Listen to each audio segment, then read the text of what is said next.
गंगा एक परिचय। उत्तर प्रदेश के एक छोटे से गांव में गंगा रहती थी, एक सीधी सादी और मेहनती महिला।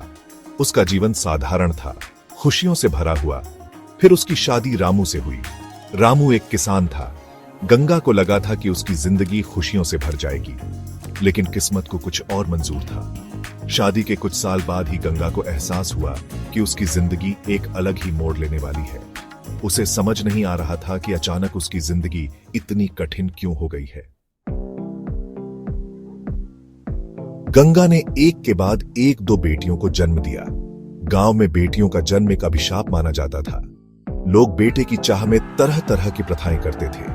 कई तो कन्या भ्रूण हत्या तक करवा देते थे। गंगा के ससुराल वाले भी एक बेटे की चाह में थे। उन्हें लगा कि गंगा ही दोषी है, उसने ही उन्हें पोता नहीं दिया। रामू, जो कभी गंगा से प्यार करता था, अब उससे दूर रहने लगा। उसे भी अपने दोस्तों और रिश्तेदारों के ताने सुनने को मिलते थे। धीरे धीरे ताने मारपीट में बदल गए। गंगा के ससुराल वाले उसे प्रताड़ित करने लगे। उसे भूखा रखा जाता था, मारपीट की जाती थी। उसे घर के सारे काम करने पड़ते थे। थोड़ी सी भी गलती पर गाली गलौज और मारपीट होती थी। रामू चुपचाप यह सब देखता रहता था। वह कभी गंगा के लिए नहीं बोला। उसे भी लगता था कि गंगा ही दोषी है। गंगा टूट चुकी थी। उसे समझ नहीं आ रहा था कि वह क्या करे। एक दिन गंगा की सास ने उसे घर से निकाल दिया। गंगा ने पंचायत से न्याय की गुहार लगाई। गांव के लोग इकट्ठा हुए। पंचायत में गंगा के साथ वही हुआ जो अक्सर होता है। उसकी बातों को अनसुना कर दिया गया। पंचायत ने फैसला सुनाया कि गंगा को अपने पति के साथ ही रहना होगा। अगर वह अपने पति के साथ नहीं रहना चाहती तो उसे अपने मायके से पैसे लाने होंगे। गंगा के पास पैसे कहां से आते? उसके आंसू थमने का नाम ही नहीं ले रहे थे। हार कर गंगा अपने मायके चली गई। उसे लगा कि कम से कम उसके अपने तो उसे स्वीकार कर लेंगे, लेकिन यहां भी उसे निराशा ही हाथ लगी। उसके भाई ने उसे साफ मना कर दिया। उसने कहा कि वह अपनी पत्नी और बच्चों को लेकर कहां जाए। उसे डर था कि अगर उसने गंगा को अपने घर रखा तो उसकी इज्जत मिट्टी में मिल जाएगी। गंगा के माता पिता पहले ही गुजर चुके थे। जाने को कोई जगह नहीं थी। वह बिल्कुल अकेली थी। उसे समझ नहीं आ रहा था कि वह जाए तो जाए कहां।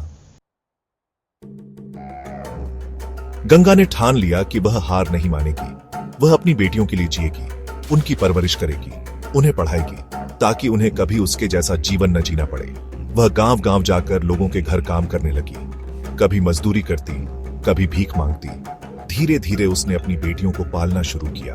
वह अपनी बेटियों को स्कूल भेजने लगी, उनकी पढ़ाई पर पूरा ध्यान देने लगी। उसे विश्वास था कि एक दिन उसकी बेटियां उसे इस समाज से मुक्ति दिलाएंगी।